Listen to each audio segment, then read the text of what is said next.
Welcome തഹമനാണ് urinary system anatomy and physiology നമ്മുടെ രണ്ടാമത്തെ വീഡിയോ ആണ്. ആൻഡ് ഈ വീഡിയോയിൽ നമ്മൾ പറയാ വൺ ഈസ് അബൌട്ട് കിഡ്നി, രണ്ടാമത് കിഡ്നിയുടെ സ്ട്രക്ചറൽ ആൻഡ് ഫങ്ഷണൽ യൂണിറ്റ് ആയ നെഫ്രോൺ. സോ ഇതിന്റെ അനാറ്റമിയാണ് നമ്മൾ ഈ വീഡിയോയിൽ പറയാം. സോ കിഡ്നിയെ കുറിച്ച് നമുക്കറിയാം, യൂറിനറി സിസ്റ്റത്തിലെ ഏറ്റവും പ്രധാനപ്പെട്ട ഓർഗൻ കിഡ്നിയാണ് എന്ന് നമ്മൾ പറഞ്ഞു കഴിഞ്ഞു. ബ്ലഡ് ഫിൽട്ടർ ചെയ്യുക, ദെൻ ഫിൽറ്ററിന്റെ വേസ്റ്റ് എല്ലാം ചേർത്ത് യൂറിൻ രൂപത്തിലാക്കുന്നതും എല്ലാം കിഡ്നിയാണ്. നമുക്ക് രണ്ട് കിഡ്നി ഉണ്ട് നമുക്കറിയാം. One is on the right side and one is on the left side. So kidneys are paired. രണ്ടെണ്ണം ഉണ്ട്, പെയർഡ് ആണ്.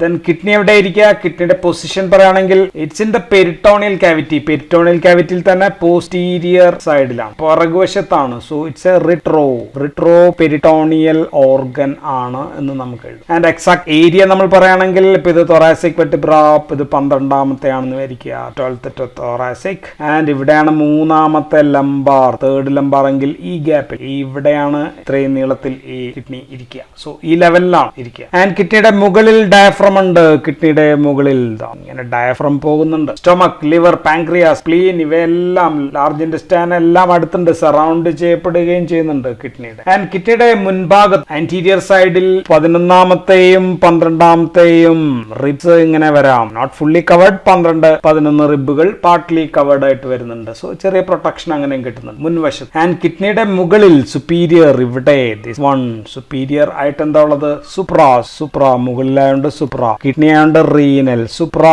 റീനൽ ഗ്ലാൻഡ്സ് ഉണ്ട്. ഓർ എൻഡോക്രൈൻ ഗ്ലാൻഡ്, അല്ലെങ്കിൽ അതിന്റെ പേര് അഡ്രീനൽ ഗ്ലാൻഡ്. അഡ് മീൻസ് അടുത്തത്, adrenal, adjacent adrenal gland. So അതും കിഡ്നിയുടെ തൊട്ട് മുകളിലാണുള്ളത്. ആൻഡ് ഈ കിഡ്നിയുടെ നീളം രണ്ടും ഒരേപോലെയല്ല. ലെഫ്റ്റ് കിഡ്നി ഇപ്പൊ പടം നോക്കുകയാണെങ്കിൽ അത്യാവശ്യം മനസ്സിലാകും. ലെഫ്റ്റ് കിഡ്നിക്ക് ഇത്തിരി നീളം കൂടുതലുണ്ട്, ഇത്തിരി വണ്ണം കുറവാണ്. ആൻഡ് ലെഫ്റ്റ് കിഡ്നി ബോഡിയുടെ മിഡ് ലൈനോട് കുറേയും കൂടി അടുത്താണ്. ഇപ്പൊ ശരീരത്തിന്റെ നടു ഇതാണെങ്കിൽ അങ്ങോട്ടേക്ക് കുറേയും കൂടി അടുത്തിരിക്കുകയാണ്. ആൻഡ് റൈറ്റ് കിഡ്നി ലെഫ്റ്റ് കിഡ്നിയെ അപേക്ഷിച്ച് അവിടെ നോക്കുകയാണെങ്കിൽ ഇത് ലെഫ്റ്റ് കിഡ്നി അവസാനിക്കുന്നു. റൈറ്റ് കിഡ്നി ഒരു ഇത്രയും കൂടി താഴെയാണ്, കുറച്ച് താഴെയാണ്. ബിക്കോസ് ഇതിന്റെ മുകളിൽ നമുക്കറിയാം, ഇതിന്റെ മുകളിൽ ലിവർ ഒക്കെ ഉള്ള സംഭവമാണ്. അപ്പൊ അതുകൊണ്ട് കുറച്ച് താഴെയാണ്. ഈ കിഡ്നിയുടെ ഷേപ്പ് പറയുകയാണെങ്കിൽ നമ്മൾ അതിനെ ബീൻ ഷേപ്പ് എന്നാണ് പറയാ. Been shaped kidney. Colour is reddish brown ആണ്. ആൻഡ് ഇറ്റ് ഈസ് സോഫ്റ്റ് ആയിട്ടുള്ള ഒരു ഓർഗൻ ആണ്. പിടിച്ചു നോക്കി കഴിഞ്ഞാൽ സോഫ്റ്റ് ആണ്. നീളം ഏകദേശം 10 to 12 സെന്റിമീറ്റർ വരും. വീതി ഒരു 5 to 7 സെന്റിമീറ്റർ വരും. തിക്നെസ് എന്ന് പറയുന്നത് ഒരു 3 സെന്റിമീറ്റർ ആണ് തിക്നെസ്. അപ്പൊ തൂക്കം കൂടി പറഞ്ഞേക്കാം. തൂക്കം ഒരു 135 to 150 ഗ്രാം പെർ കിഡ്നി. ഒരു കിഡ്നിയുടെ വെയിറ്റ് ആണ് ഞാൻ പറഞ്ഞത്. ഇനി കിഡ്നിയുടെ പുറത്ത്, ഇതിന്റെ പുറത്ത് 3 കവറിംഗ് ഉണ്ട്. ഇങ്ങനെ 1, 2, 3. ഈ കവറിംഗ് ആണ് ഞാൻ പറയാ. കിഡ്നിയുടെ തൊട്ട് മുകളിലുള്ള കവറിംഗ്, ഏറ്റവും തൊട്ട് കിഡ്നിയുടെ ജസ്റ്റ് മുകളിലുള്ളതിനെ നമ്മൾ റീനൽ, എന്തും കിഡ്നിയായിട്ട് ബന്ധപ്പെട്ടിട്ടുള്ളത് റീനലാണ്. സോ റീനൽ ക്യാപ്സ്യൂൾ എന്നാണ് നമ്മൾ. ആൻഡ് ഇത് കിഡ്നിക്ക് ഒരു പ്രൊട്ടക്ഷൻ കൊടുക്കുന്നുണ്ട്. മാത്രമല്ല കിഡ്നിയുടെ ഒരു ഷേപ്പ് കിട്ടാനും സഹായിക്കുന്നത് ഈ റീനൽ ക്യാപ്സ്യൂൾ. ആൻഡ് ഇതിന്റെ മുകളിൽ ഉള്ള ഭാഗം, ഇങ്ങനെ ഇരിക്കുന്ന ഭാഗം, ഇത് മൊത്തം അതാണെന്ന് കൂട്ടിയാൽ അഡിപ്പോസ് ക്യാപ്സ്യൂൾ ആണ്. അപ്പൊ ഈ ഭാഗത്തെ നമുക്ക് അഡിപ്പോസ് ക്യാപ്സ്യൂൾ എന്ന് വിളിക്കാം. അഡിപ്പോസ് എന്ന് പറയുമ്പോൾ തന്നെ നമുക്കറിയാം ഫാറ്റ് ആണ്. എക്സ്ട്രാ പെരിറ്റോണിയൽ ഫാറ്റിന്റെ ഒരു ലെയർ ആണ്. പെരിറീനൽ ഫാറ്റ് എന്നും ഇതിനെ വിളിക്കും. പെരിറീനൽ, ചുറ്റുമുള്ള റീനൽ ഫാറ്റ്. ആൻഡ് ഇത് കിഡ്നിയെ മൊത്തത്തിൽ കവർ ചെയ്യുന്ന ഫാറ്റ് ആണ്. ആൻഡ് ഇതിന്റെ മുകളിൽ ഉണ്ടെങ്കിൽ, ഇങ്ങനെ ഒരു സംഭവം ഉണ്ടെങ്കിൽ അതിനെ നമ്മൾ റീനൽ ഫേഷ്യ എന്നാണ്. FASCIA. ഫേഷ്യ ഒരു തിൻ ലെയർ ആണ്, സിമ്പിൾ മെംബ്രേനിയസ് ലെയർ ആണ്. ആൻഡ് ഇനി ഇതല്ലാതെ പാരാറീനൽ ഫാറ്റ് കവറിംഗ് കൂടി ഉണ്ടാവും കേട്ടോ. അഡീഷണൽ ചുറ്റും വേറെയും റീനൽ ഫാറ്റ് കവറിംഗ് ഉണ്ടാവും. സോ ഇതാണ് എക്സ്റ്റേണൽ കിഡ്നി. ഇനി നമുക്ക് ഇന്റേണൽ അനാറ്റമി ഓഫ് കിഡ്നി നമുക്ക് നോക്കാം. ഇതൊരു ലാറ്ററൽ സെക്ഷൻ ആണ് കേട്ടോ. എല്ലാ സൈഡ് നമുക്കറിയാം, ഇത് വെർട്ടിബ്രൽ കോളം നടുവിലാണ് നമ്മുടെ നട്ടെല്ലൊക്കെ ഉള്ളത്, അല്ലെങ്കിൽ ബോഡിയുടെ സെന്റർ. സോ ഈ സെന്ററിലേക്ക് ഫേസ് ചെയ്യുന്ന ഭാഗത്താണ് കിഡ്നിയുടെ ഹൈലം ഉള്ളത്. So this area is called as the hilum. Hilum is up എന്ത് ഹൈലം ആയിരിക്കും? റീനൽ ഹൈലമാണ്. ലൈക്ക് ഓൾ ഹൈലംസ്, എല്ലാ ഹൈലം നമ്മൾ പഠിച്ചിട്ടുള്ള ബാക്കി എല്ലാ ഓർഗൻസിനെയും പോലെ ഇതിനകത്തേക്ക് ബ്ലഡ് സപ്ലൈ അകത്തേക്ക് കയറുന്നുണ്ട്, ബ്ലഡ് സപ്ലൈ പുറത്തേക്ക് പോകുന്നുണ്ട്, ലിംഫാറ്റിക്സ് പുറത്തേക്ക് പോകുന്നുണ്ട്, നെർവ് സപ്ലൈ അകത്തേക്കൊക്കെ പോകുന്നുണ്ട്. സോ അതാണ് ഹൈലത്തിന്റെ ഫംഗ്ഷൻ. ആൻഡ് ഈ ഹൈലം ആരംഭിക്കുന്നതിന് തൊട്ട് മുൻപുള്ള ഈ ഭാഗം, ഇവിടെ നിന്ന് ഇങ്ങനെയുള്ള ഇത്രയും ഭാഗം, സോ ഇതിനെ നമ്മൾ വിളിക്കുക റീനൽ റീനൽ സൈനസ് എന്നാണ്. Renal sinus. സൈനസ് എന്ന് പറഞ്ഞാൽ എന്താ? സൈനസ് എന്ന് വെച്ചാൽ ഹോളോ ഏരിയ. സോ ഇവിടെയാണ് ഇവിടെ നിന്നൊക്കെ യൂറിൻ, എല്ലായിടത്തുള്ള യൂറിൻ ഇവിടെയാണ്, സൈനസിലാണ്. ആൻഡ് യൂറിൻ കൊണ്ടുപോകാനുള്ള യൂറിറ്റർ. സോ ഇതാണ് യൂറിറ്റർ എന്ന് നമ്മൾ നേരത്തെ കണ്ടതാണ്, യൂറിറ്റർ. സോ ഇവിടെ നിന്നാണ് ആരംഭിക്കുന്ന സ്ഥലത്തിന്റെ നമ്മൾ വിളിക്കുക റീനൽ പെൽവിസ്. എല്ലാത്തിലും ആറ് എഴുതുക, പെൽവിസ്. റീനൽ പെൽവിസിൽ നിന്നാണ് ഹൈലത്തിലൂടെ പുറത്തേക്ക് ഇങ്ങോട്ട് പോകുന്നത്. ആൻഡ് ഈ സൈനസിനകത്തും ഇവിടെയൊക്കെ കുറച്ച് പെരിഫറൽ ഫാറ്റ് കണ്ടേക്കാം. സോ ഈ ഏരിയ മൊത്തത്തിൽ, അപ്പൊ ഈ സൈഡ് ബോഡിയുടെ സെന്ററിനെ ഫേസ് ചെയ്യുന്ന ഈ ഏരിയ നമുക്ക് എന്ത് വിളിക്കാം? Concave medial border. So this is concave ആണ്, അതുകൊണ്ട് കോൺകേവ് മീഡിയൽ ബോർഡർ എന്ന് വിളിക്കും. അപ്പൊ ഈ ഏരിയ കോൺവെക്സ് പെരിഫറൽ ബോർഡർ ആയിരിക്കും. ഈ കിഡ്നിയുടെ ഭാഗങ്ങളെ നമുക്ക് രണ്ടാക്കാം. ഒന്ന് കോട്ടക്സ്, ഒന്ന് മിഡില. എവിടെയും നമ്മൾ അങ്ങനെ തന്നെയാണ്, കോട്ടക്സ് ആൻഡ് മിഡില. അപ്പൊ കോട്ടക്സ് ഏതായിരിക്കും? കോട്ടക്സ് എന്ന് വെച്ചാൽ തൊലിയാണ്. So that will be outer cortex. So ഈ ഭാഗമാണ് ഔട്ടർ കോർട്ടക്സ് എന്ന് പറയാം. This area is the inner medulla.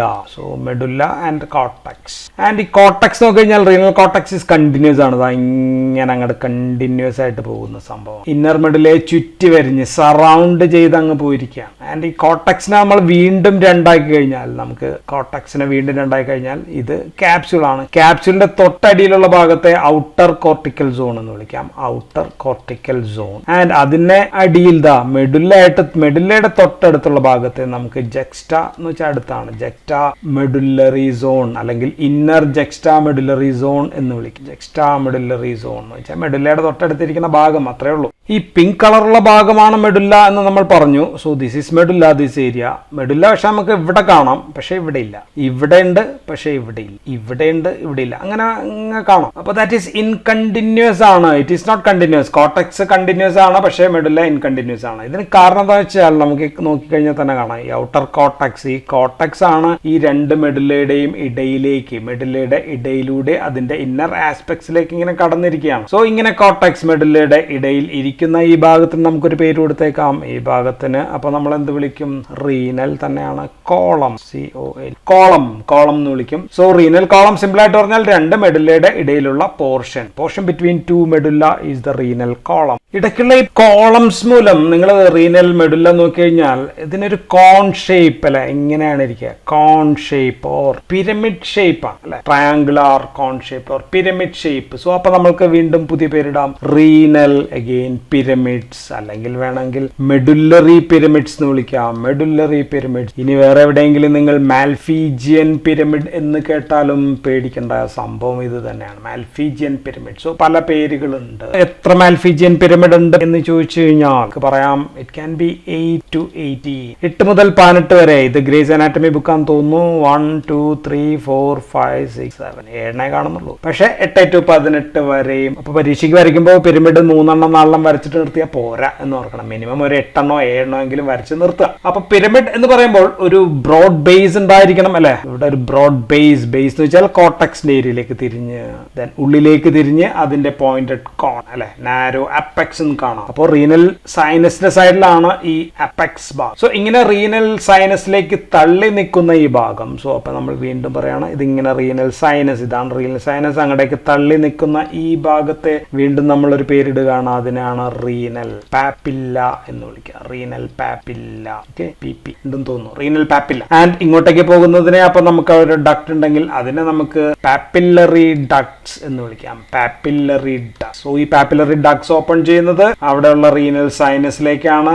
And ഇത് കണ്ടെയ്നിങ് എന്തായിരിക്കും? സോ ഇവിടെ നിന്ന് യൂറിൻ ആയിരിക്കും ഇങ്ങോട്ടേക്ക് വരിക. സോ നെഫ്രോണിലുണ്ടാകുന്ന യൂറിൻ, നെഫ്രോൺ നമ്മൾ പറഞ്ഞിട്ടില്ല, നെഫ്രോണിലുണ്ടാകുന്ന യൂറിൻ ആണ് ഈ പാപ്പിലറി ഡക്റ്റിലേക്ക് ഇങ്ങ് വന്ന് ചേരുക. പിന്നെ നമുക്ക് പറയേണ്ട ഒരു റീനൽ ലോബ് എന്ന് പറഞ്ഞാൽ എന്താ? ഒരു റീനൽ ലോബ് എന്ന് വെച്ച് കഴിഞ്ഞാൽ ഇവിടെ നിന്ന് ഇങ്ങനെ വരയ്ക്കാം. ഒരു മെഡുല്ലറി പിരമിഡ്, ഒരു പിരമിഡൽ റീജിയൻ, അതിന്റെ ഇപ്പുറത്തുള്ള കോർട്ടക്സ് റീജിയൻ, അതിന്റെ പകുതി ഇപ്പുറത്തുള്ള കോർട്ടക്സ് റീജിയൻ കൂടി എടുത്തു കഴിഞ്ഞാൽ ഇത്രയും ഏരിയ ആണ് നമ്മൾ ഒരു റീനൽ ലോബ് എന്ന് വിളിക്കുക. സോ 1 ലോബ് ഓഫ് കിഡ്നി എന്ന് പറഞ്ഞു കഴിഞ്ഞാൽ ഇതാണ്, ഇത്രയും ഏരിയയാണ് ഒരു ലോബ്. അതിനകത്ത് ഒരു മെഡുലറി പിരമിഡ് വേണം, അപ്പുറവും ഇപ്പുറമുള്ള കോളം സൈഡും ഉണ്ടായി കഴിഞ്ഞാൽ ഓക്കെ. ഇനി പാപ്പിലറി ഡക്റ്റിൽ നിന്ന് ഒരു കപ്പ് ലൈക്ക് സ്ട്രക്ചർ സ്ട്രക്ചർ, അവിടെയൊക്കെ ചെറിയ കപ്പ് ലൈക്ക് സ്ട്രക്ചർ നിങ്ങൾക്ക് കാണാം. കപ്പ് ലൈക്ക് സ്ട്രക്ചർ ഉണ്ട്. പേര് മൈനർ കാലിക്സ് എന്നാണ്. Minor calyx. Calyces plural calyces ആണ്. എത്ര എണ്ണം ഉണ്ടെന്ന് വെച്ച് കഴിഞ്ഞാൽ അതൊരു 8 to 18, 8 to 18 മൈനർ കാലിസസ് അവിടെ ഉണ്ടാകും. പിരമിഡ് എത്രയുണ്ട് എന്നനുസരിച്ചിട്ടായിരിക്കും. ആൻഡ് ഇത് വീണ്ടും ചെന്ന് ചേരുന്നത് മേജർ കാലിസസിലേക്ക്. സോ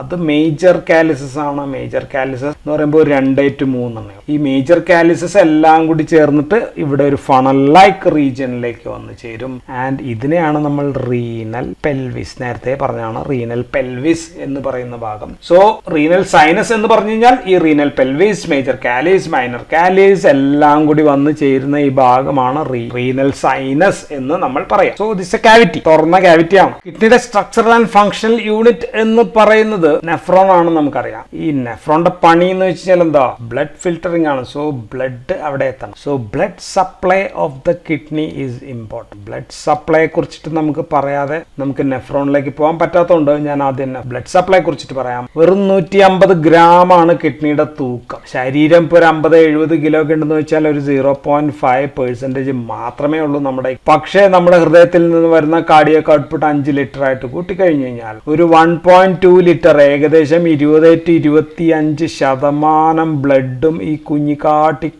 ഓർഗനിലേക്കാണ് പോവുക. അപ്പൊ നമുക്ക് ബ്ലഡ് സപ്ലൈ പറയണം. So now about blood supply to the kidney. കിഡ്നിയിലേക്ക് ബ്ലഡ് കൊണ്ടുവരുന്നത് ആരായിരിക്കും? എല്ലായിടത്തും ബ്ലഡ് കൊണ്ടുവരുന്നത് ഇപ്പൊ റീനൽ ആർട്ടറി ആയിരിക്കും കൊണ്ടുവരിക. പുറത്തേക്ക് പോകുന്നത് റീനൽ വെയിൻ ആയിരിക്കും. ഓക്കെ, അക്കാര്യത്തിൽ തർക്കമില്ല. ഹൈലമിലൂടെയാണ് ഇത് വരിക. ആന്റീരിയർ വന്നു, ആന്റീരിയർ ആൻഡ് പോസ്റ്റീരിയർ ആയിട്ട് ഡിവൈഡ് ചെയ്തു. സോ ഡിവൈഡ് ഇൻടു 2 രണ്ടായി. ഇനി ഓരോം വീണ്ടും സെഗ്മെന്റൽ ആർട്ടറി ആയിട്ടാണ് മാറുക. സോ അടുത്ത പാർട്ടീഷൻ ഈ സെഗ്മെന്റൽ ആർട്ടറി ആയിട്ട് മാറുന്നു. ഇത് വീണ്ടും ഇന്റർലോബാർ ആർട്ടറി ആയിട്ട് മാറുന്നു. ഇന്റർലോബാർ എന്നാണ് ഞാൻ എഴുതിയത്. ഇനി ഓരോ റീനൽ പിരമിഡിന്റെയും ചുറ്റും ഇങ്ങനെ അങ്ങോട്ടും ഇങ്ങോട്ടും പോകുന്നുണ്ട്. ചുറ്റി പോകുന്നത് കൊണ്ട് അത് ആർക്വേറ്റ് ആർട്ടറി ആണ്.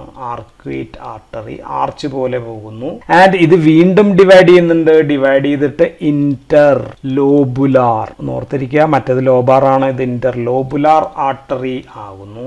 ആൻഡ് ഇത് ഡിവൈഡ് ചെയ്തിട്ട് വീണ്ടും ഉണ്ടാകുന്ന സംഭവത്തെയാണ് നമ്മൾ അഫറന്റ്, ഇത് നമുക്ക് വളരെ ഇമ്പോർട്ടന്റ് ആണ്, അഫറന്റ് ആർട്ടീരിയോൾസ് എന്ന് വിളിക്കുക. Afferent arterioles. ആൻഡ് ദിസ് ഈ മഞ്ഞ കളറിൽ കാണുന്നതാണ് നെഫ്രോൺ. നെഫ്രോണിലേക്ക് എത്തുന്നത് അഫറന്റ് ആർട്ടീരിയോൾസ് ആണ്. ആൻഡ് നെഫ്രോണിൽ വെച്ചിട്ട് വീണ്ടും ഇത് ഡിവൈഡ് ചെയ്യുന്നുണ്ട്. അത് ഗ്ലോമർലെസ് ആയി. പിന്നെ അവിടുന്ന് എല്ലാം കൂടി തിരിഞ്ഞ് വീണ്ടും എഫറന്റ് ആർട്ടീരിയോൾസ് ആണ്. Efferent arterioles. ഇനി ഭാഗം വാസ റെക്ട എന്ന് പറയുന്ന ഭാഗമാകും. സോ ഇവിടെ ഒരു പ്രത്യേകത എന്താ വെച്ചാൽ ഈ നെഫ്രോൺ ആണ് ഇതിന്റെ സ്ട്രക്ചറൽ ആൻഡ് ഫങ്ഷണൽ യൂണിറ്റ്. വരുന്നതും ആർട്ടറിയാണ്, പോകുന്നതും ആർട്ടറിയാണ്. ആർട്ടീരിയോൾസ്, ആർട്ടറി എന്ന് പറയുമ്പോൾ ചെറുത് ആർട്ടീരിയോൾ ആണ്. സോ ഇറ്റ്സ് ഈ സിസ്റ്റം എന്ന് പറയുന്നത് ഒരു ആർട്ടീരിയോളാർ സിസ്റ്റം ആണ് എന്ന് ഓർത്തിരിക്കുക. ആർട്ടീരിയോളാർ സിസ്റ്റം ആണ് നമ്മൾ ഈ പറയാൻ പോകുന്ന നെഫ്രോണിലേക്ക്. അല്ലാതെ നെഫ്രോണിലേക്ക് വരുന്നു, നെഫ്രോണിൽ നിന്ന് പിന്നെ തിരിച്ച് വെയിൻ അല്ല പോകുന്നത്. അപ്പൊ ഇനി തിരിച്ചു പോകണം ബ്ലഡ്. തിരിച്ചു പോകുമ്പോൾ നീല കളറിലാണ് നമ്മൾ സാധാരണ വെയിൻ വരയ്ക്കുക. അതുകൊണ്ട് ഞാൻ പേനയും നീല കളർ ആക്കിയിട്ടുണ്ട്.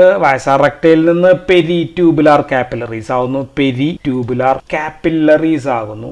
ദെൻ പിന്നെ പഴയ പോലെ തിരിച്ചെഴുതിയാൽ മതി. ഇന്റർലോബാർ വെയിൻ ആകുന്നു.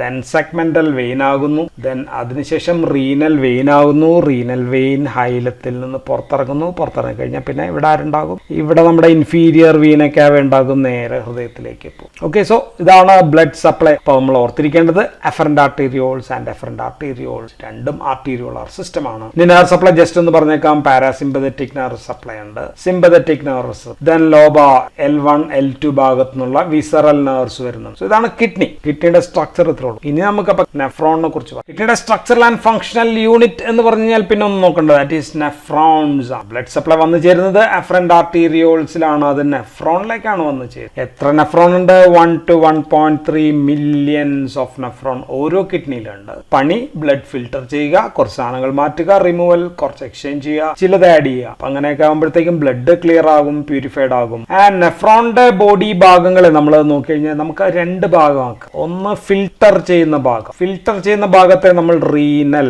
ക്യാപ്സ്യൂൾ എന്ന് വിളിക്കാം. റീനൽ ക്യാപ്സ്യൂൾ അല്ലെങ്കിൽ വേറൊരു പേര് മാൽഫീജിയൻ ക്യാപ്സ്യൂൾ എന്ന് വിളിക്കാം. സോ അതാണ് ഫിൽട്ടർ ചെയ്യുന്ന ഭാഗം. രണ്ടാമത്തത് ഈ ഫിൽട്ടർ എൻ്റർ ചെയ്ത ഫ്ലൂയിഡിനെ കൊണ്ടുപോകുന്ന ട്യൂബാണ്. അപ്പൊ ട്യൂബുലാർ ഭാഗം. So tubule. അപ്പൊ റീനൽ ട്യൂബ്യൂൾസ് എന്ന് പറയുന്ന ഒരു ഭാഗം. സോ ഈ ഭാഗങ്ങൾ പറയുന്നതിന് മുമ്പ് ഈ നെഫ്രോൺ എവിടെ ഇരിക്കുന്നു എന്നനുസരിച്ച് നമുക്ക് 2 തരം നെഫ്രോണുകൾ ഉണ്ട് എന്ന് നമുക്ക് പറയാം. 2 ടൈപ്സ് ഓഫ് നെഫ്രോൺ. അവയുടെ ഈ റീനൽ ക്യാപ്സ്യൂൾ എവിടെയാണ് ഇരിക്കുന്നത് എന്നനുസരിച്ചിട്ടാണ് നമ്മൾ ഈ പറയാം. സോ ഇത് കോർട്ടെക്സ് ആണ്, ഇത് മെഡുല്ല, ഇന്നർ മെഡുല്ലയാണ്. ഇത് രണ്ടിനും ഇടയിലുള്ള ഔട്ടർ മെഡുല്ലയാണെന്ന് വിചാരിക്കുക. ആൻഡ് കോർട്ടെക്സിൽ ആണ് ഇതിന്റെ ക്യാപ്സ്യൂൾ ഇരിക്കുന്നതെങ്കിൽ ഇങ്ങനെയുള്ള നെഫ്രോണിനെ നമുക്ക് അപ്പം എന്ത് വിളിക്കാം? കോർട്ടിക്കൽ നെഫ്രോൺ എന്ന് വിളിക്കാം. So there are cortical nephrons. ഇതാണ് 80%, 75 to 80% cortical type of nephron ആണ്. ഇവിടെ പ്രത്യേകത നോക്കിക്കഴിഞ്ഞാൽ മെഡുല്ലയിൽ ഇന്നർ മെഡുല്ലയിലേക്ക് എത്തുന്നില്ല അവയുടെ ട്യൂബ്യൂൾസ്. അതിനെത്തുന്ന മുമ്പ് പേടിച്ചോടി തിരിച്ചു പോവുക. പക്ഷെ ഇവൻ അങ്ങനെയല്ല. ഇവന്റെ നോക്കുക, ഇവിടെ ഇരിക്കുന്നത് മെഡുല്ലയുടെ അടുത്താണ് ഇരിക്കുക. സോ മെഡുല്ലയുടെ അടുത്ത് എന്ന് പറയുമ്പോൾ ജെക്സ്റ്റാ എന്ന് നമുക്ക് വിളിക്കാം. ജെക്സ്റ്റാ മെഡുല്ലറി നെഫ്രോൺസ് ആണ്. ജെക്സ്റ്റാ മെഡുല്ലറി നെഫ്രോൺസ് ഇതാ നോക്കുക, അവയുടെ ട്യൂബ്യൂൾ ഇങ്ങോട്ട് താഴത്തേക്ക് മെഡുല്ലയുടെ അടിഭാഗം വരെ പോയിട്ടാണ് തിരിച്ച് വീണ്ടും മുകളിലേക്ക് കോർട്ടെക്സിലേക്ക് പോകും. ഇത് ഇതിന്റെ പ്രധാനപ്പെട്ട ഒരു വ്യത്യാസമാണ്. So these juxtamedullary nephrons they are going deep into them. അപ്പൊ അതുകൊണ്ട് these are concerned with urine dilution അല്ലെങ്കിൽ നമുക്ക് കോൺസെൻട്രേഷൻ. യൂറിൻ കോൺസെൻട്രേറ്റഡ് ആണോ ഡയല്യൂട്ടഡ് ആക്കണോ എന്ന് തീരുമാനിക്കുന്ന ആൾക്കാർ ഇവരാണ്. So these are some around 20 to 25% മാത്രമാണ് ഇവരുള്ളത്. സോ കോർട്ടിക്കൽ നെഫ്രോൺ ആണ് കൂടുതലുള്ളത്. അപ്പൊ നെഫ്രോണിന് റീനൽ ക്യാപ്സ്യൂൾ എന്ന് പറയുന്ന ഒരു ഭാഗമുണ്ട്, ട്യൂബ്യൂൾ ഉണ്ടെന്ന് പറഞ്ഞു. നമ്മൾ ആദ്യം ക്യാപ്സുലാർ ഭാഗമാണ് നോക്കുക. So this area is the capsular ഭാഗം. സോ ക്യാപ്സുലാർ ഭാഗം, ഈ ഭാഗം, അതിന് തന്നെ വീണ്ടും 2 ഭാഗങ്ങൾ. വൺ ഈസ് ദിസ് ഏരിയ, ഈ മഞ്ഞ കളറിൽ കാണുന്നത്, അല്ലെങ്കിൽ ഈ ഭാഗം ആണ് നമ്മൾ ബൗമാൻസ് ക്യാപ്സ്യൂൾ എന്ന് വിളിക്കുക. Bowman's capsule. So it's A capsule like covering ആണ്. ഇതാണ് ആദ്യ ഭാഗം. രണ്ടാമത്തെ ഭാഗമാണ് ഈ ചുമന്ന കളറിൽ ഞാൻ വരച്ചിരിക്കുന്നത്. ഇതെന്തുവാ? ദിസ് ഈസ് ബ്ലഡ് വെസൽസ് ആണ്. കിഡ്നിയിലേക്ക് വരുന്ന ബ്ലഡ് വെസൽസ് ഏതാണെന്ന് നമ്മൾ പറഞ്ഞു. ഇതിപ്പോ ഇങ്ങോട്ടേക്ക് വരികയാണെങ്കിൽ ദിസ് ഈസ് എഫറന്റ് ആർട്ടീരിയോൾസ് ആണ്. ഇപ്പൊ പോകുന്നതോ എഫറന്റ് ആർട്ടീരിയോൾസ് ആണ്.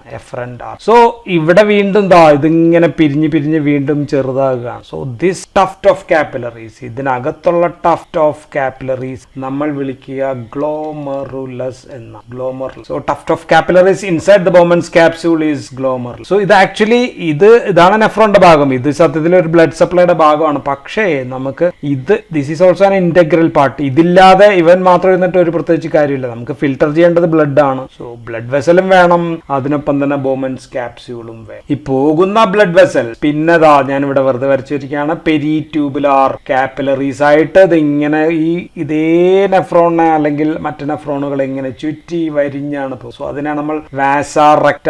So this is vasa recta എന്നാണ് നമ്മൾ. സോ ഞാൻ പറഞ്ഞു this is not actually the part of നെഫ്രോണിന്റെ യഥാർത്ഥ ഭാഗമല്ല, പക്ഷെ രണ്ടും കൂടി ചേരുമ്പോൾ ഇന്റഗ്രൽ പാർട്ടല്ല, പക്ഷെ ഇത് എസെൻഷ്യലി ഇമ്പോർട്ടന്റ്. ഇത് രണ്ടും കൂടി ചേർന്നാൽ മാത്രമേ സംഭവം വർക്ക് ചെയ്യത്തുള്ളൂ. അപ്പൊ നമുക്ക് ഇതിനെ വീണ്ടും വളരെ ക്ലോസ് ആയിട്ട് ഈ ഭാഗം എങ്ങനെയാണ് ഇരിക്കുന്നത് നോക്കാം. സോ റീനൽ കോർപ്പസിന്റെ 2 ഭാഗങ്ങൾ, ഈ ഭാഗം ബൗമാൻസ് ക്യാപ്സ്യൂൾ ആണ്, ഇതാണ് ഗ്ലോമർ. സോ നമുക്ക് ആദ്യം ഗ്ലോമർലെസ് നോക്കാം. So first will talk about glomerular. So glomerulus ഞാൻ പറഞ്ഞു ടഫ്റ്റ് ഓഫ് കാപ്പിലറി ആണ്. അത് വരുന്നത് efferent. So this is the efferent arteriole ആണ് ഇത്. ആൻഡ് ഇതിങ്ങനെ ഡിവൈഡ് ചെയ്യാണ്. ഡിവൈഡ് ചെയ്തിട്ട് ഇവിടെ എത്തിയിട്ട് വീണ്ടും ഇങ്ങനെ ഡിവൈഡ് ചെയ്തിട്ടുണ്ട്. ഡിവൈഡ് ചെയ്തിട്ട് ടഫ്റ്റ് ഓഫ് കാപ്പിലറീസ് ആദ്യം ഒരു 5 to 6 ആയിട്ടാണ് ഡിവൈഡ് ചെയ്തത്. പിന്നീട് വീണ്ടും ഡിവൈഡ് ചെയ്തിട്ട് അത് റീയൂണൈറ്റ് ചെയ്തിട്ട് വീണ്ടും തിരിച്ചു പോവുകയാണ്. തിരിച്ചു പോകുന്നത് ആരായിട്ടാണ്? എഫറന്റ് ആർട്ടീരിയോൾ ആയിട്ടാണ് പോകുക. സോ ഇനി ഒരു പടത്തിൽ ഒരു കാര്യം ശ്രദ്ധിച്ചു കഴിഞ്ഞാൽ എഫറന്റ് ആർട്ടീരിയോളിന് വണ്ണം കൂടുതലാണ്, പക്ഷെ എഫറന്റ് ആർട്ടീരിയോളിന് വണ്ണം കുറവാണ് എന്ന് നമുക്ക്. So this very important. ഉൾവട്ടം ഡയമീറ്റർ കുറവാണ് ഇതിന്, ഇത് വലുതാണ്. ഇപ്പൊ എന്താ, ഇത് വലിയ ബ്ലഡ് ഒരുപാട് ഇവിടെ വന്നിട്ട് ഇത്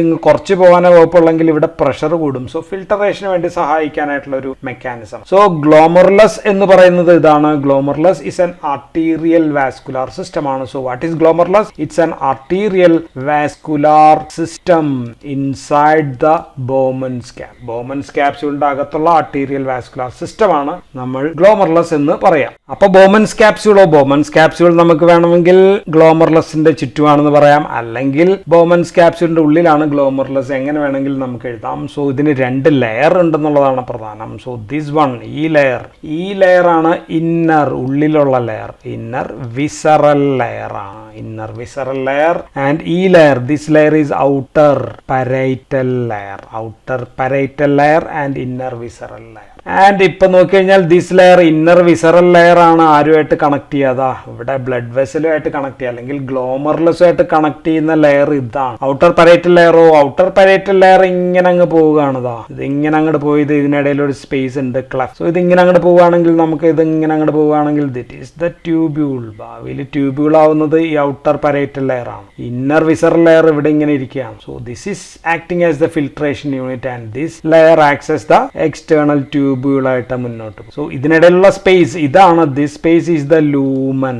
ഈ സ്ലൈഡിൽ നമ്മൾ ഈ ഭാഗം ഈ ഇന്നർ വിസറൽ ലെയറും ഈ ഗ്ലോമർലെസും ചേരുന്ന ഈ ഭാഗം ഞാനൊന്ന് വലുതാക്കി സൂം ചെയ്ത് വെച്ചിരിക്കുക. So this is the glomerulus layer and this is the inner parietal visceral layer. Okay, so ഇവിടെയുള്ള കാപ്പിലറീസ്, ഈ വരുന്ന കാപ്പിലറീസിന് ഇത് ധാരാളം, ഇതൊരു കാപ്പിലറീസിന്റെ എൻഡോത്തീലിയൽ സെൽസ് ആണ്, ഇത് മറ്റൊരു എൻഡോത്തീലിയൽ സെൽസ് ആണ്. സോ ഇവിടെ ധാരാളം തുളകളുണ്ട്, കാപ്പിലറീസ് ലെയേഴ്സ്, അതിന് ധാരാളം തുളകളുണ്ട്. സോ ഇതിനെ നമ്മൾ ഫെനിസ്റ്ററേ എന്നാണ് വിളിക്കുക. So capillary endothelial cells has fenestrae, gap junctions ആണ്. സോ എന്താ ഗുണം? ബ്ലഡിലെ കൂടിയാ പോകുന്നത്, ബ്ലഡിന് ഇതിനകത്ത് കൂടി ഇങ്ങോട്ടേക്ക് കടക്കാനായിട്ട് പറ്റും. So this helps in the filtration process and this is called as the filtration pore. Filtration pore എന്നാണ് നമ്മൾ ഇതിനെ വിളിക്കുക. സോ ബ്ലഡിൽ നിന്ന് പലതിനും ഇങ്ങോട്ടേക്ക് കടക്കാൻ പറ്റും. അപ്പൊ ഇനി അടുത്ത സെല്ലോ, ഇവിടെ താഴ്ത്തിരിക്കുന്ന ഈ സെല്ലോ, ഈ സെല്ലിനും ഒരു പ്രത്യേകതയുണ്ട്. സോ ഇവിടെ രണ്ടിന്റെയും കൂടി ബേസ്മെന്റ് മെംബ്രെയിൻ ആണ് ഈ കാണുന്നത്, രണ്ടും കൂടി ഒന്നാണ്. ആൻഡ് ഈ വിസറൽ സെല്ലിന്റെ ഭാഗം നോക്കിയേ, വിസറൽ സെല്ലിന്റെ ഭാഗങ്ങൾ നമ്മുടെ ഏകദേശം കൈവിരലുകൾ പോലെ ഇങ്ങനെ ഇരിക്കുക അല്ലെ. കൈവിരലിന്റെ ഇടയിൽ നമ്മൾ പൊക്കി വെച്ച് കഴിഞ്ഞാൽ ഇതിനിടയിലൊക്കെ സ്പേസ് ഉണ്ട്, ഗ്യാപ്പ് ഉണ്ട് ഇവിടെയും. സോ സൈറ്റോപ്ലാസ്മിക് എക്സ്റ്റൻഷൻ ആണ് ഈ സെല്ലിന്റെ ഒക്കെ. സൈറ്റോപ്ലാസ്മിക് എക്സ്റ്റൻഷൻസിന്റെ ഇടയിൽ ഗ്യാപ്പ് ഉണ്ട് and there is gap in between them. And പിന്നെ നമ്മൾ പെഡിസെൽ എന്നാണ് വിളിക്കുക, പെഡിസെൽ. സോ ഈ പോർസിനെ നമ്മൾ സ്ലിറ്റ് പോർസ് എന്നും വിളിക്കും. സോ സ്ലിറ്റ് പോർസ് എന്നും വിളിക്കും. ആൻഡ് ഈ സെല്ലുകൾ, ഇങ്ങനെ പെഡിസെൽ ഉള്ള സെല്ലുകളെ നമ്മൾ പോഡോസൈറ്റ്സ് എന്ന് വിളിക്കും. സോ ഇവിടെയുള്ള ഈ സെൽസുകൾ എന്താണ്? These are പോഡോസൈറ്റ്. ഇവിടെയുള്ള സെല്ലുകൾക്ക് ഒരുപാട് ഗ്യാപ് ജംഗ്ഷൻ ഉണ്ട്. So blood can filter from here, ഇവിടെ നിന്ന് ഇങ്ങോട്ടേക്ക് ഈസി ആയിട്ട് ഫിൽട്ടർ ചെയ്ത് പോകാനായിട്ട് പറ്റും. സോ ഗ്ലോമർലെസിന് ലീക്ക് ചെയ്യുന്ന സാധനങ്ങൾ എല്ലാം ഈ സ്ലിറ്റ് പോറിലൂടെ ഇവിടേക്ക് വരും, ഈ സ്പേസിൽ. ആൻഡ് ഇവിടെയുള്ള സൈസ് എത്രയാണെന്ന് വെച്ചാൽ 0.1 മൈക്രോൺ ആണ് സൈസ്. സോ അപ്പൊ ഇതെന്താ ചെയ്യാ? സിമ്പിൾ ആയിട്ട് പറഞ്ഞ ഇത് ചെയ്യുന്നത് ഒരു അരിപ്പയുടെ പണിയാണ്. ബ്ലഡ് ഫിൽട്ടർ ചെയ്യുന്നു, കുറെ വാട്ടർ, കുറെ മിക്കവാറും ions and all other plasma പ്രോട്ടീനും ബ്ലഡ് സെൽസും ഒഴിച്ച് ബാക്കിയുള്ള സാധനങ്ങളൊക്കെ ബ്ലഡിലുള്ളതൊക്കെ ഇങ്ങോട്ടേക്ക് പോരും. സോ ഇവിടെയാണ് ട്യൂബ്യൂൾസ്, ട്യൂബുലാർ പാർട്ട് ഇങ്ങനെ തുടങ്ങുന്നത്, ഇതിങ്ങനെ ട്യൂബുലായിട്ട് താഴത്തേക്ക് വരും. So this is the glomerular part and Bowman's capsule. രണ്ടും കൂടി ചേരുന്നത് നമ്മൾ റീനൽ കോർപ്പസിൽ എന്നാണ് പറയുന്നത്. സോ കോർപ്പസിൽ കഴിഞ്ഞു, അപ്പൊ നമുക്കിനി ട്യൂബ്യൂൾസ് കാണാം. സോ ട്യൂബ്യൂളിന്റെ ആദ്യത്തെ ഭാഗത്തെ നമുക്ക് ഈ ഭാഗം സിമ്പിൾ ആയിട്ട് ഇവിടെ വരച്ചിട്ടുണ്ട്, പ്രോക്സിമൽ കൺവല്യൂട്ടഡ് ട്യൂബ്യൂൾസ് ആണ് എഴുതുക. ഞാനിവിടെ സിമ്പിൾ ആയിട്ടാണ് വരച്ചത്. ഇവിടെ പക്ഷെ ഞാൻ കുറച്ചും കൂടി കോംപ്ലിക്കേറ്റഡ് ആയിട്ട് ഒരു പടം വരച്ചിട്ടുണ്ട്. ഇത് കോർപ്പസിലാണെങ്കിൽ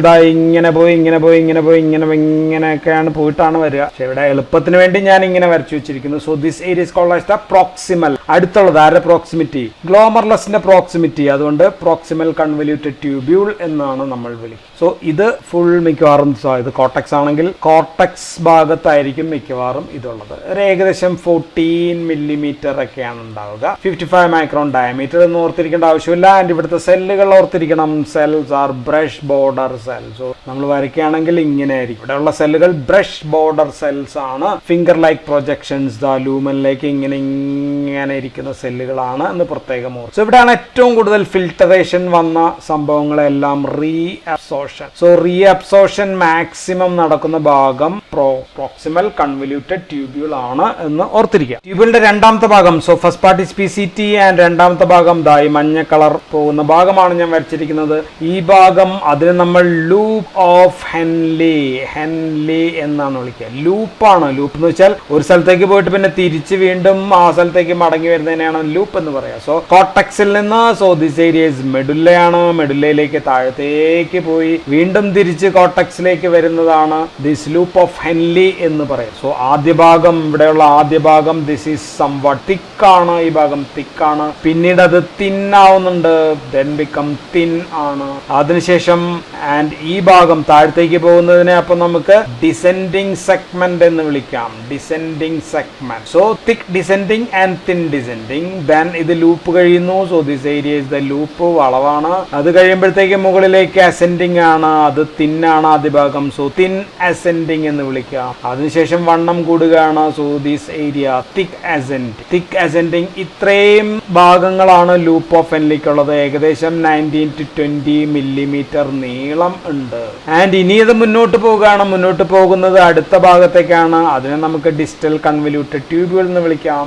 ഞാനിവിടെ വരച്ചിരിക്കുന്ന ഒരു പ്രത്യേക രീതിയിലാണ്. നിങ്ങൾ സാധാരണ സ്കൂളിൽ കണ്ട പോലെ അല്ല വരച്ചിരിക്കുന്നത്. സ്കൂളിൽ വരയ്ക്കുകയാണെങ്കിൽ ഇത് ഭാഗത്തേക്ക് ഇങ്ങോട്ട് കൊട്ടിച്ചേരുകയാണ്. പക്ഷെ ഞാൻ ഇത് വീണ്ടും ഇതിന്റെ വായിൽ, ഗ്ലോമർലെസിന്റെ വായിലേക്കാണ് ഈ ഭാഗം കൊണ്ടുവന്ന് വെച്ചിരിക്കുന്നത്. നമുക്ക് പ്രത്യേകം കാണാം. സോ ബ്ലഡ് ഇങ്ങനെ ഫിൽട്ടർ ചെയ്യുന്നു. നമ്മളിപ്പോൾ ലൂപ്പിനെ കുറിച്ചാണ് പറഞ്ഞുകൊണ്ടിരിക്കുന്നത്. ലൂപ്പ് ഓഫ് ഫെൻലി ഇങ്ങനെ വന്നു, അത് കഴിഞ്ഞിട്ട് ഡിസ്റ്റൽ കൺവല്യൂട്ടഡ് ട്യൂബുകൾ ആകുകയാണ്.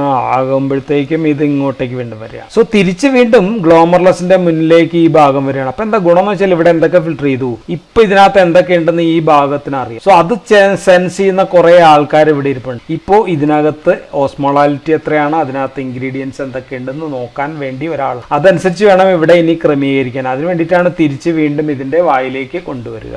ആൻഡ് ഇത് മൊത്തത്തിൽ ഈ ഏരിയ നമുക്ക് ജക്സ്റ്റാഗ്ലോമറുലാർ അപ്പാരറ്റസ് എന്ന് പറയുന്ന ഒരു ഏരിയ ആണ്. ഇവിടെയുള്ള സെല്ലുകളെ നമുക്ക് പല പേരുകളുണ്ട്. So this is macula densa cells ഉണ്ട്. സോ ഇങ്ങനെയൊക്കെയുള്ള പല റെനിൻ ഉണ്ടാക്കുന്ന കുറച്ച് സെല്ലുകൾ, ഇങ്ങനെയൊക്കെയുള്ള പല സെല്ലുകളുണ്ട്. ഞാൻ ഒരുപാട് ഡീറ്റെയിൽസിലേക്ക് പോകുന്നില്ല. സോ ഇത് വീണ്ടും തിരിച്ച് ഇങ്ങോട്ടേക്ക് വരുന്നു എന്ന് കാണിക്കാൻ വേണ്ടിയാണ് ഞാൻ ഈ പടം വെച്ചത്. അപ്പൊ നമ്മൾ വീണ്ടും നമ്മുടെ പഴയ പടത്തിലേക്ക് തിരിച്ചു പോവുകയാണ്. സോ ഈ ഏരിയ ഞാനൊന്ന് ക്ലോസ് ആയിട്ട് കാണിച്ചു എന്ന് മാത്രമേ ഉള്ളൂ. ആൻഡ് ദിസ് ഏരിയ, അടുത്ത ഭാഗം എന്ന് പറഞ്ഞാൽ ഡിസ്റ്റൽ കൺവല്യൂട്ടഡ് ട്യൂബുകളാണ്. ഡിസ്റ്റൽ എന്ന് പറഞ്ഞാൽ ദൂരെ എന്നാണ് അർത്ഥം. ദൂരേക്ക് പോകുന്ന ഏരിയയാണ്. ഇതിന് ഏകദേശം ഒരു 15 മില്ലിമീറ്റർ എങ്കിലും നീളമുണ്ടാകും. സോ ഇതിനൊരു ഏർലി ഭാഗമുണ്ട്, തുടക്കം ഭാഗമുണ്ട്, ദെൻ ലേറ്റ് ഭാഗം. ആൻഡ് ഇവിടെയുള്ള സെൽസ് എന്ന് പ്രത്യേകം ഓർത്തിരിക്കുക. ഇവിടെ ഇന്റർകലേറ്റഡ് സെൽസ് ഉണ്ട്. ഇന്റർകലേറ്റഡ് സെൽസ് എന്ന് പറയുന്ന സെൽസ് ഉണ്ട്. സോ വീണ്ടും അത് കഴിഞ്ഞു താഴേക്ക് പോവുകയാണ്. മെഡുല്ലയിലേക്ക് തന്നെയാണ് അല്ലെ, ഇത് മെഡുല്ലയാണെന്ന് പറഞ്ഞു. മെഡുല്ലയിലേക്ക് വീണ്ടും തിരിച്ചു പോകുകയാണ്. തിരിച്ചു പോകുന്ന ഈ ഭാഗത്തെ നമ്മൾ വിളിക്കുക